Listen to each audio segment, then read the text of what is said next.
Hello, this is Candace. And this is Kristen. And we are back with the Path Building Podcast to talk about our client lifecycle. Right now, we are going to be talking about our owner onboarding. Yeah, we are. Can you capacity?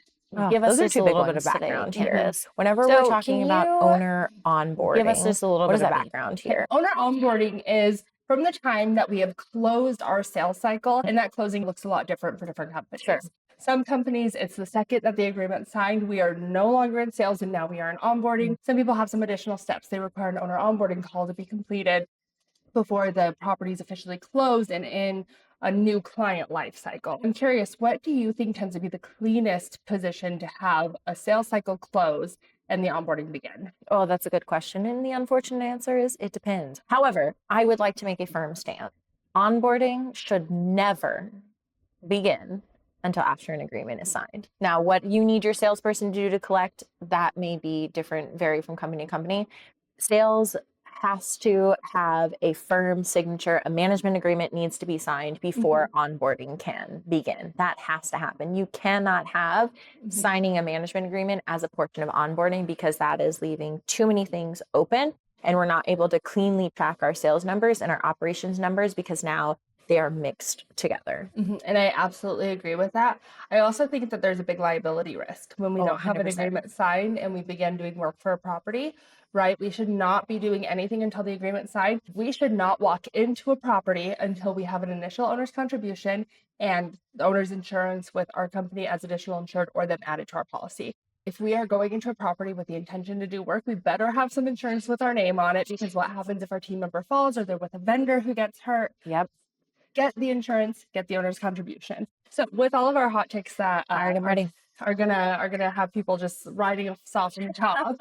Going back to kind of onboarding and that period where we're now transitioning into bringing an owner on into our business. That's really kind of the top of the client life cycle after sales. So we have sales, and I think of sales as kind of its own monster, right? So if we think of all the pieces of our client life cycle, I think of them as all kind of the same size minus sales, which is kind of large next to it. Because as most people in the PM industry know, sales is a huge topic of conversation. And again, sales here that we were talking about is property management sales, signing a new owner, not the real estate sales. You are correct. And I'm so sorry to distinguish It's okay. No, it's important that we make sure that we're on the same page. Yes. Now, real estate sales also that's a much bigger and a separate life cycle. Yes, we don't talk, that's not within our current client life cycle. Unless you want to build into our renewals, having some resources for residents to purchase their first property, right? But we're not talking about that today. Today, we're talking about onboarding and what that looks like for our team and how we're going to clearly go from the sales to the onboarding. And that is, of course, first and foremost, as we talked about during our last episode, setting clear expectations and making sure that when we're selling, the onboarding team is prepared to meet the expectations we set during the sales process. Because really this is the equivalent of they're driving the car off the lot they just purchased, and we don't want to break it down at the first intersection they hit, right? So whenever we're looking at building out this onboarding process, there's a lot of things we have to do in advance, really in conjunction with the sales process. That is determining team capacity, which is going to be something we talk about in quite a bit more detail today. And then, of course, how are we building a process to fit the way that we're selling? So what are we doing to make sure that this client, that is our ideal fit client, is now moving into our onboarding and we are prepared and we have the tools set up to give them a great experience that fits the ideal client that we need. So Kristen, can you give us just a very quick recap of the work we've done in the sales process, setting expectations to tee us up now for this onboarding process? Absolutely. So far in our sales process, we have had an initial call with somebody. We have determined that they are a good fit for us. Potentially, we've seen the property and we know the property is a good fit for us. We've sent the management agreement. We've signed the management agreement. And ideally, we have set expectations of what the next 3 months are going to look like for our owner as we're coming on board. So that is our salesperson's responsibility here in this scenario. And now management agreement is signed. We have set the expectations. We're introducing to the operations team. What happens next, Candace? So there's a few things that we have to consider company-wide that are going to affect the next steps of our onboarding process. One, are we going to be listing this property immediately if it's a vacant property, or are we waiting until it's made ready or it is a rent ready property? A lot of people have different terms for it, but I'm just going to say a rent ready property is a property that someone could move into tomorrow, right? Are we going to be willing to list it? Are we making a promise to the owner that we're going to have an outside shot of your property on our website within the next 24 hours? Or are we telling them, hey, it takes us about 7 days for us to get the property ready, or 2 weeks to get the property ready? All of these things need to be determined in advance so our salesperson can tell this owner, hey, in the next 3 months, what's going to happen first is your property is going to be listed in the first week, or we're going to complete a turn and that's going to take us 2 weeks. We need all of this clearly defined. First and foremost, now I'm not going to tell you to all stop signing doors, but it's really important for us to have a good idea of what this looks like so we can ensure that our sales team can communicate clearly to the owner. Now, this owner signed the agreement, and then we're going to potentially hand them off to an onboarding specialist or our property manager or our leasing team member, the person that's going to be responsible for holding that owner's hand as they cross the finish line and enter the next phase of our client life cycle. Oftentimes that's with an email where the BDM is handing off the sales process to this person that's taking over. And now we are transferring ownership of that lead in their new kind of client form as they enter whatever portfolio they're entering. So, Kristen, I'm curious, in your end, working with a lot of BDMs, where do you see it to be the cleanest break off? The BDM is now stepping out of this onboarding process, and now this new team member is taking it over. Absolutely. So I think that really making sure that all documents are signed and signed, sealed, and delivered really is what we're looking for there at a bare minimum. Some companies do ask for a BDM to coordinate keys, not go out and get them.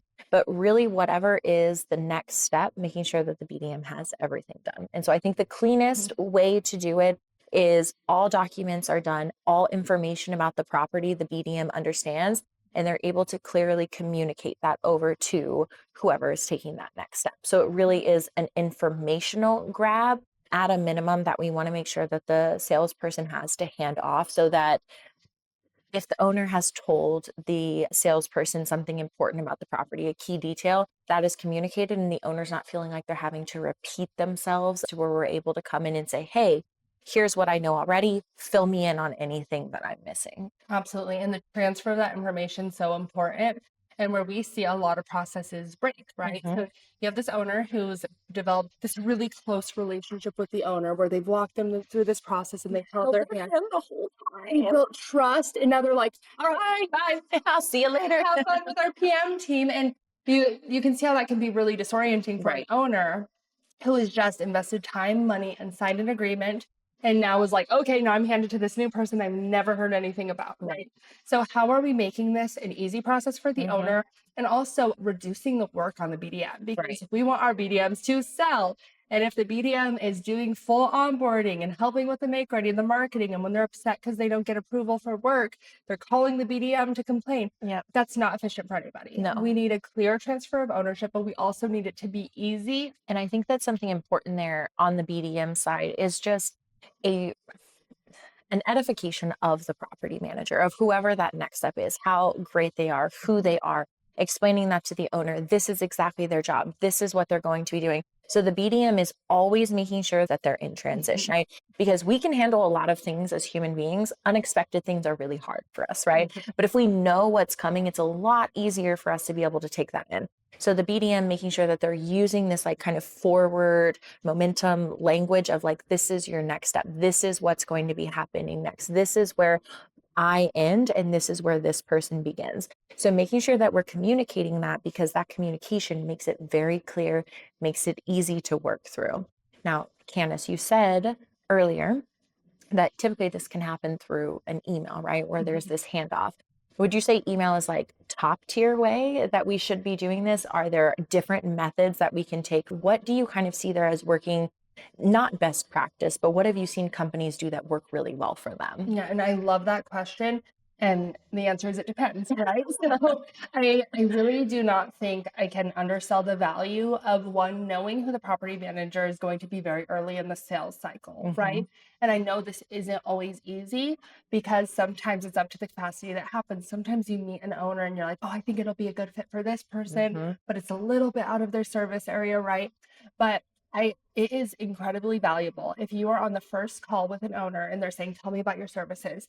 And you can say, hey, yeah, my property manager, Kristen, is going to be the person that works with you. We have this incredible team, and this is how we're going to be able to help yours. We have this person who's been working with us for this long, and this is going to be the manager we would assign to you once you sign on with us.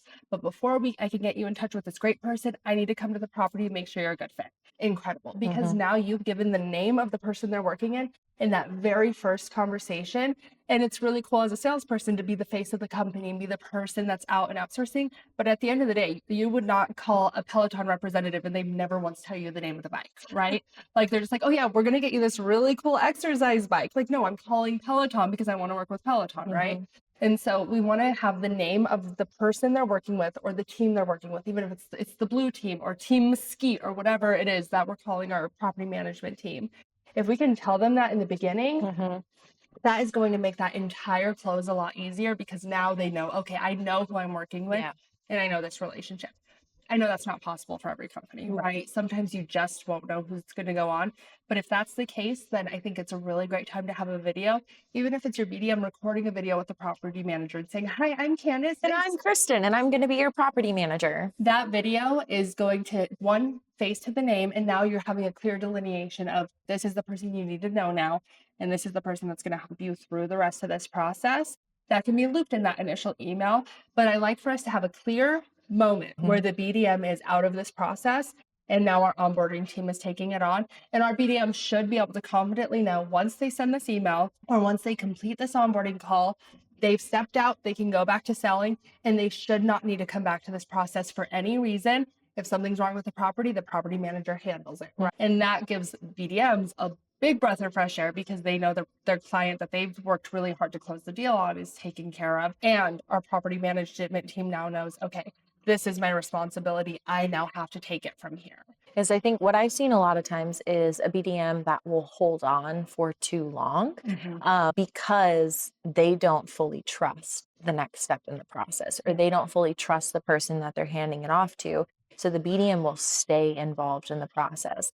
Collecting keys may not be part of their task list. Going and putting a for rent sign may not be part of their task list. Making sure pictures are coordinated, but they are going to do it because they have built that strong relationship with that owner, but there's something that they don't trust next. And it may be the process, it may be the person, but there is an opportunity there for discussion around, hey, my friend, why are you still working on this deal, right? Like what is happening here? And again, we always go to process first, not blaming the person, right? What is wrong with our process here that is not allowing you to let go? What do we need to implement that's going to make you feel more comfortable that the owner is going to be taken care of?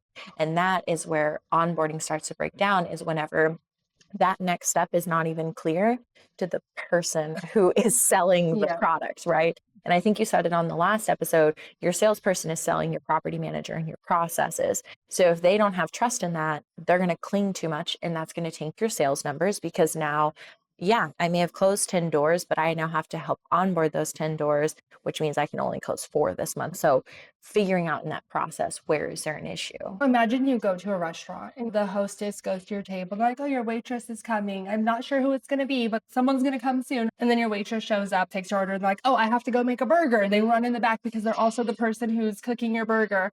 And then your burger comes out, but their hands are wet because they just finished doing the dishes. If there's not clear delineation, it creates a worse experience for the person who is receiving the services. And you're going to receive someone who's not giving full attention to what they're doing. Right.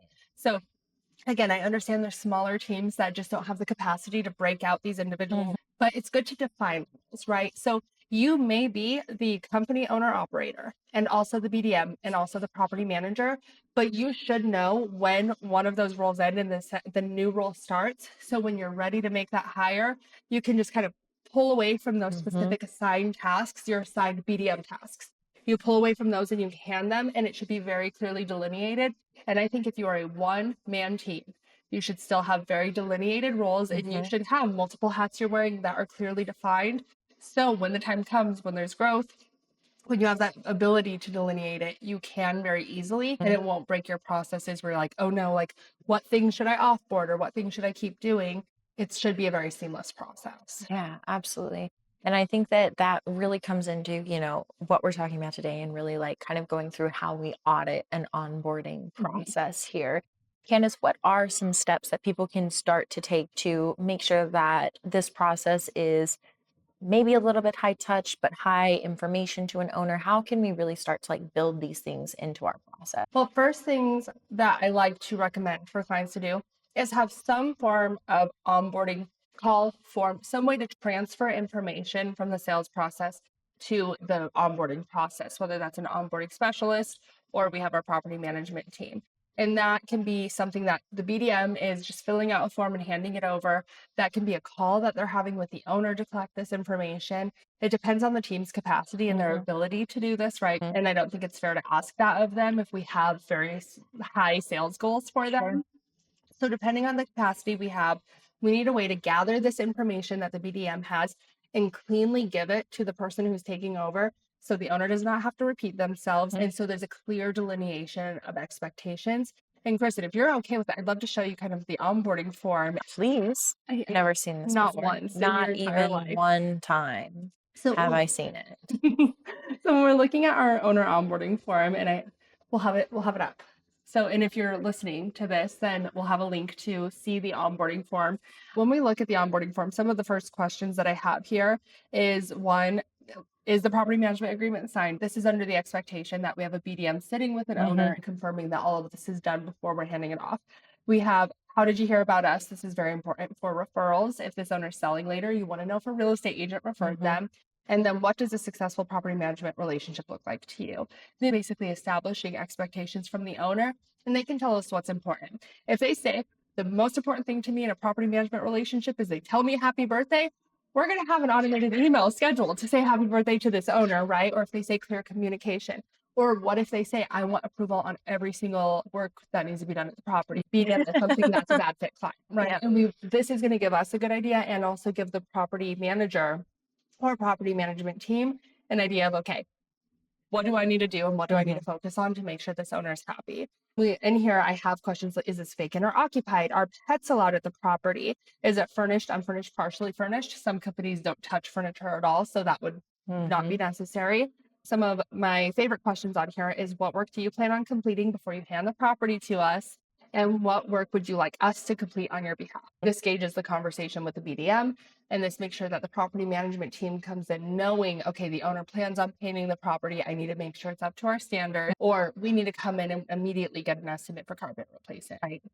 So we want to set all of this information up, so our PM team is like locked and loaded with information when onboarding begins. This also can help us know if the owner says absolutely nothing, my house is perfect, and we walk in and it's trashed, okay, we need to reevaluate expectations with the owner, right? I also like for us to have a section where we're talking about if there's anything at the property that doesn't work that they don't plan to fix, or if they plan to use any of their vendors at the property. We go through and we can gather HOA information, we can gather any provider information that we need to have. And then we can also go into establishing expectations with insurance. We can establish any expectations early on in the process. And this is a really good place. If we do not want to have this be a call that we're doing with an owner, this can be a video we're recording where we're highlighting the key information that an owner needs. If this is something that's inward facing where the owner is not involved, we're just using our knowledge. Now we can gather a little bit more personal information where the BDM can say, okay, this is the expectation I set on rental rate, or these are the things that I talked about with the owner. This just gives us a really good starting point to kick off the relationship and allow for the rest of this process to be very smooth. Yeah, I like love the whole thing. Love that. Thank you. What I think is really great that you talked about there is a couple of things, right? Number one, that's completely customizable, right? The way that you have that there can be either inward facing to where we're just filling it out and giving it to somebody else, or it can be external facing where it's the owner's responsibility to fill it out. And I think that really, then you can play in there of like, what is the key information we want to know from the owner? What does our salesperson need to know? Now it can become two forms, but it's all just about, let me just tell you what I think and you tell me what you think, right? We'll see if we're on the same page here. But it's just a great centralized way to collect all of the information that is needed and be able to always give the same information over to our operations team so that they're starting out with the same information every single time for every owner that we're onboarding so that the process and the experience can be consistent. Exactly. And consistency is key. If we have a really good functional client lifecycle, Every time an owner or a resident goes through any part of our process, let's say a resident moves into two different properties of ours, their experience should be the same. If an owner onboards one property and comes back 5 years later with a new property, it should be the same experience. And let's say even more so, if an owner has a property, leaves services with us, and then comes back with us again, we want it to be the same experience because that's what's going to give them the best ability to recommend us because Sure. they know this is consistent. It's been consistently good. I now trust you to help my best friend or my grandmother, my great aunt Joan. All of these people can come in and know that they're going to get this really good experience working with us. Yeah. So, on this line of experience here, I want to shift us just a little bit whenever we're looking at growth and then specifically into capacity. Because I think that capacity is something that greatly impacts the experience that we're able to give. We can understand a salesperson capacity based on the number of doors that they want to bring on. I think it gets a little bit more into the gray area whenever we're trying to judge individual capacity on the operations side. So, Candace, at a high level, whenever a company is looking to grow, right, all eyes go to sales. Sales, get out there and sell. Not as much gets put onto how are we actually going to fulfill all of this growth here. So, just kind of high level overview whenever we're thinking about this capacity for our ops team, where should our mind go? How should we start to kind of think about this capacity around our ops side? Absolutely. They think, okay, we need to close more doors if we want more properties, which yes, functions a true statement, but there's a lot of other things we must think about, right? So the thing we have to consider is, are we able to maintain these properties? Right. And so when we're looking at the capacity of our team, we may have the best sales team member in the world. Our BDM may be like the top performer. They're winning awards. They're featured on all of the top closers. But if that onboarding specialist or PM team is dropping the ball every time they come on, Company doesn't grow. there's no growth. There's just higher churn, right? And so we need to look at one, who is going to be taking on this property and where are we? A lot of the times there's a bottleneck that is mid-process that we don't even realize we're hitting until balls start being dropped. A lot of times this is that conversion from the onboarding to the make ready, where we just don't have the vendors that are able to get out to properties and begin completing the work, or we go to the marketing end and we don't have the team members available to go to the property, get them listed, right? So we have these mini bottlenecks within our process that we have to fix, because if we don't fix them, everything's going to end up slower for all of the clients we're signing on. So this is going to come into us defining our roles. We need to know who's doing what and have clear delineation of, this is always being happening by role A, this is being taken care of by role B. And when role B taps out, we're adding an additional role B instead of us trying to rebuild the full process. And so looking at onboarding process specifically, we need to determine who is going to be managing this property, whether it's a specific property manager, who is going to take on this property, and what is their capacity to do so. Do they have a lot of turns coming? Do they have a lot of renewals coming up? Do they have 20 insurance claims because this apartment complex they managed was just flooded and now their time is totally occupied here, where they just don't have capacity to bring on a new owner? And so we need to have a lot of items teed up to ensure that when we sign a property, it is going to someone who has the mental, physical, emotional capacity to handle it, that they're not going on a 2-week vacation. There's a lot of things we have to think about to make sure that this owner's experience is consistent and our process isn't breaking as soon as we sign the agreement with them. That's good, because there are a lot of things within property management that we can automate. There are a lot of things that we can make easier. The thing that I personally, this is a strong stance I'm going to take in this episode here. I personally don't think that we can automate the human experience. We cannot automate this, really just this person-to-person interaction. And per the property management trends report that was just released a couple of weeks ago by Peter Lohman and by Jordan Muela, put together all this information. And I think that it showed with maybe 70-ish% of property owners want some involvement. They want to know that they can talk to someone. And as our world becomes more and more automated, I think that the human interaction is going to be the biggest thing. So as we're looking at capacity, in my mind, it's always, how can we make sure that our people can stay people? How can we make sure that our people that have this skill set to connect with people, to handle issues, can still be available to do that? And so, like what you said there of, what else is on this person's plate that could take time away from performing this function here? And so as we're looking at it, Candace, how do we even start to track that? Like, what are we looking for here? Like, what are specific indicators that we're looking for? How can we really know what's Mhm. happening. Well, the best thing we can do is have a clear task delineation of who's responsible for what. If we have an owner onboarding, first step is going to be, is the agreement signed? Have we received the signed W-9? Have we received the ACH form? Who is responsible for getting those? Sometimes it's the BDM, sometimes there's a BDM assistant or an onboarding specialist. Their job is to get those. Who's collecting the owner's contribution? Who's verifying we have the insurance information with blank property management listed as additional insured? Those should be responsible by one person and one person alone. So we know if they're not received, we know who's responsible for getting them. Mm-hmm. Then from that point, we should have someone specifically responsible for adding them to the PM software, Mm-hmm. for adding the owner, adding the property, entering in all the information. Someone going to the property to place a code box or a lock. Everyone should have a role, and it should be very clear who's responsible. And if they're not doing their job, we either have someone who's not performing up to what they should be or someone who's at capacity, Mhm. right? If someone's not hitting their mark, these are great metrics that can be set for KPIs, right? Mhm. How long is it taking for us to close out all of this information and to get the property added and get to the property and get the keys and have Mhm. the property on the market? If we know who's responsible for all of these items, then they won't be missed. And if everyone is responsible for them, then no one is. Correct. Truly. And so I like for us to delineate the roles that are going to be involved in any one of our processes. Onboarding, that's typically going to be the property management team, the leasing specialist, potentially the make ready specialist or the person who's handling our maintenance. That could be a maintenance coordinator. And then, of course, the BDM who is briefly involved and then Mhm. stepping out very early in this process. If we have clearly delineated tasks, it's going to be really easy to duplicate roles. Mhm. And it's going to be really easy for us to then expand as our company expands. I also, and this is going to be my hot take, there should be an owner of every single process. Yeah. One person should be the person responsible for making sure it runs smoothly. Mhm. With onboarding, I like that to be either the leasing agent, the property manager, or if there's an onboarding specialist, that role. Move-in, that should pretty much be our leasing agent or our property manager, right? So we should have one role that's responsible for the ship. They're our captain, and then we have a team supporting them. I want to circle back to what you had mentioned about having a point of contact in that human experience. Mhm. This is my hot take. And I think that like 50% of the people are going to be like, absolutely. And there's going to be a lot of people who are like, no, What happens? I do not love an ambiguous portfolio model for property management where there is no face to the name. I don't love when you have a property owner that does not know the person who's responsible for managing their property. And I say this as a person who has a property management company.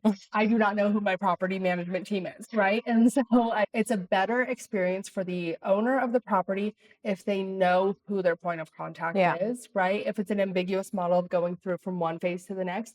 If you're only working with investors, it's fine if they don't have a specific point of contact. But if you have accidental landlords, it's really good to have an owner who is walking them through and they kind of have a shepherd guiding them through these processes. So to give a specific example to that you said of a correct way to do it, but it works well for this company. So they have about 1,200 doors. They are pod based, and within each pod, there is somebody who's responsible for each section of the management there. Once the BDM signs the owner, every single person on that pod is on an onboarding call with the owner. Every single person. So the maintenance person, the finance person, the leasing person, their property manager, and the BDM are all, and the onboarding specialist all hop on a call with this owner, and it is done over video. And so they walk the owner through each step of what happens next and what each person is responsible for. Now, in total, this call takes about 30 minutes, and this team is signing maybe 20 to 30 properties a month. So the BDM has this responsibility, and the way that they work their process is around the ability to make sure that they can also handle this onboarding call, and so can everybody else on the team. So their processes are built specifically around this onboarding to make sure that the owner knows exactly who each person is and when they need to reach out to each person. I think that that is a really, really great onboarding experience for an owner, because they are now able to see face to face who each person is.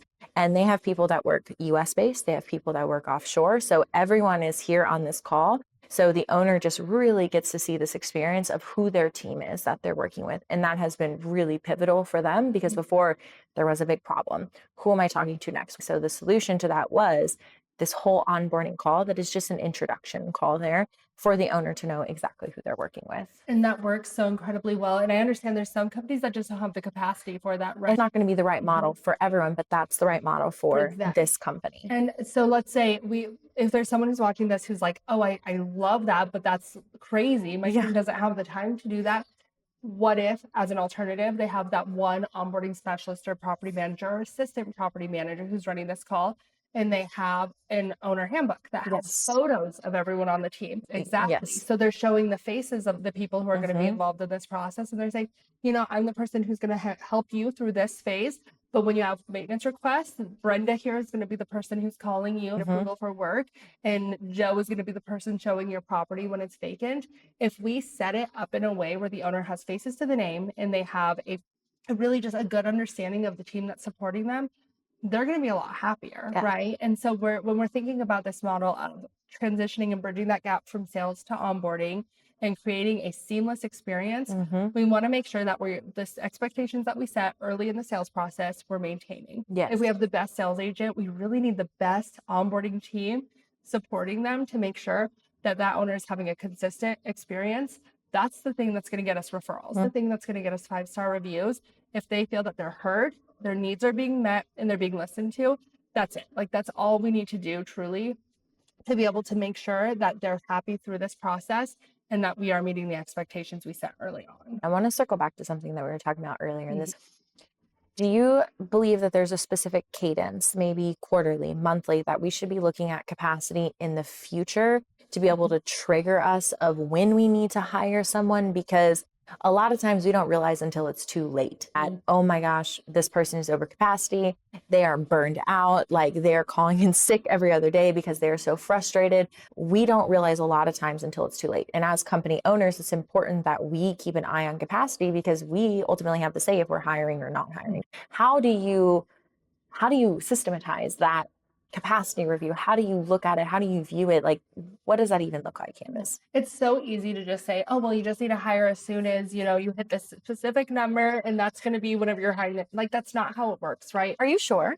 No, I think that's how people do it. It should work. No, but it's hard to say for sure because there are some property management companies that are just operating on really tight margins, right? They do not have the financial capacity to overhire to the extent, especially because when we're looking at a property manager, that's going to be one of the most expensive roles with the company. So when we're looking at capacity and making sure that we have the capacity, we want to make sure that we have high-performing team members that are currently working with us.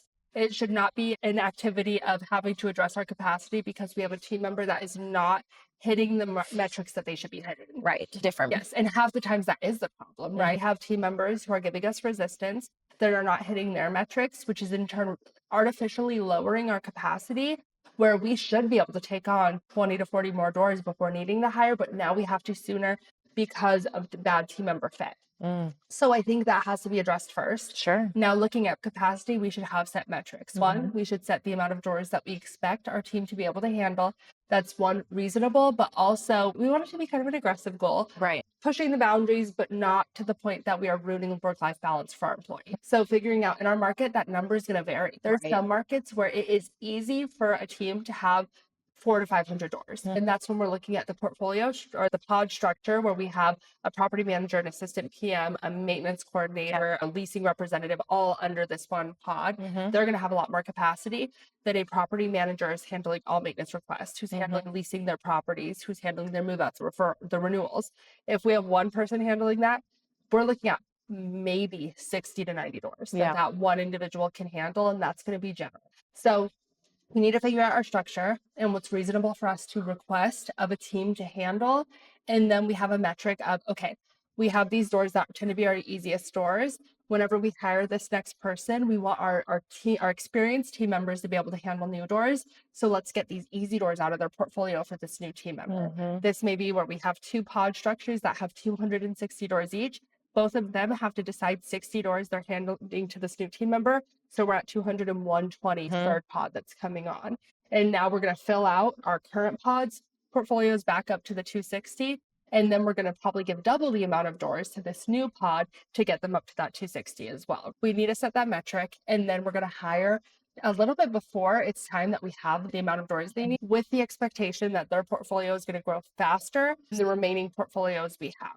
Yeah. And to add to that there, how we make sure that we are looking at those triggers is going back to sales. So this is where we want to make sure that our sales and ops are really on the same page, where you want our salesperson reporting what are they expecting to bring on in the next 60 to 90 days, right? If we know that down the line, our BDM has a deal that they're feeling 75% confident about right here, where it's like, this is coming on, maybe it's 100 doors, right? And we know that we're going to get this deal. Maybe they've signed a pre-commitment, whatever that looks like, but it's not coming on for 90 days. That gives us the runway here. So we want to make sure that our salesperson is reporting what's going to be coming on. So then on the operation side, somebody can say, hey, I'm tapped out because I have 5 owners that I have to call for every single thing to be approved, right? This is taking up so much of my time. Our option there either is to fire that owner or to say, okay, great. Now we need to hire to make sure that we can handle what our salesperson is bringing on. So sales reporting on a 90-day pipeline of what they can expect to bring on.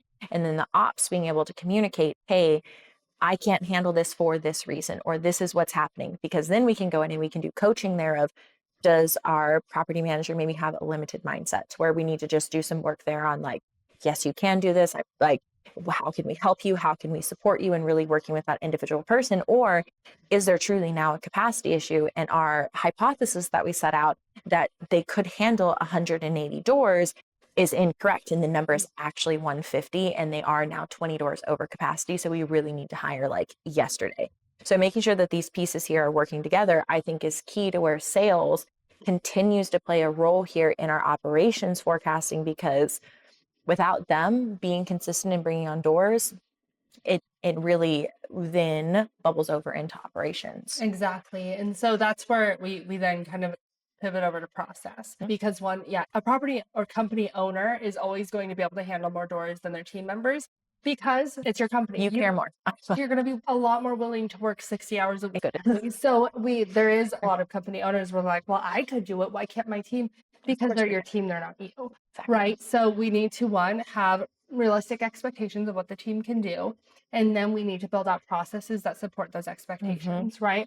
So if we have very clear expectations and our team has really clear processes that they're going to be able to follow that help make their job easier, not harder, then we're going to be able to really track and monitor, if there are areas where our team is not meeting the expectations we have, they're not hitting their goals, they're not meeting their metrics. There's clear delineation on where it's breaking and if this is a process issue or a person issue. And then we're going to be able to scale with a lot more ease. Yes. I think this all circles back to the question of how often should we be looking? I would say monthly at a minimum. Monthly, we should be having team meetings with our BDM who is forecasting those next 60 to 90 days. And our PMs should be sitting down and saying, hey, here's a list of my renewals. Here's a list of owners that are currently offboarding. Here's a list of my insurance claims. This is what I expect my next 60 days to look like.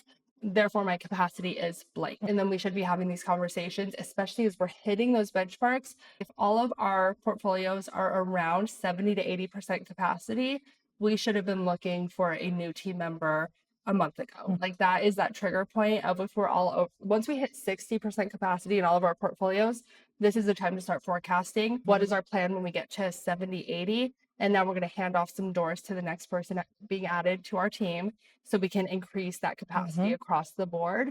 And then there are going to be some senior property management teams or senior portfolios that are going to end up just sitting comfy with the doors that they have. And they're now a self-sufficient team that's not involved in our growth plan. They're just here to be consistent and maintain their portfolio, potentially 1 or 2 doors as the churn happens. But now we have aggressive growth going to these new portfolios we've brought to the team. Yeah. But this is something we should strategize monthly. And then quarterly, we should be forecasting really for the next 6 months of, okay, this is what this quarter is going to look like. This is next quarter. And this is our growth plan. One thing I've seen break a lot of companies is hiring because we've already hit capacity. Because when you think about the person you're hiring to your team, you are hiring this person for all the other team members. That hire you should take very seriously. And this is really any team member you're bringing on. You are hiring them to support the rest of the team members. The worst thing you can do for your current team members is rush hiring and bring someone on who's a bad fit. And so we need to be intentional about our hires, and we need to forecast our hires, and we need to hire early if possible. I know sometimes financially we just can't. But when we can, we need to be very intentional and know that kind of culture fit, because nothing brings down a team more like having 4 people on board and quit in the first 2 weeks, having team members have to train and have to take time from their day because of insufficient processes. So like make sure you're teed up, dialed in. And now that's going to allow us to have that capacity. So as we bring on doors, our teams can handle them and we have a really good, strong culture fit and everything is flowing seamlessly. So now once we hit that make ready and marketing process, it's smooth sailing where everything is teed up and our responsibilities are clearly delineated. That's great.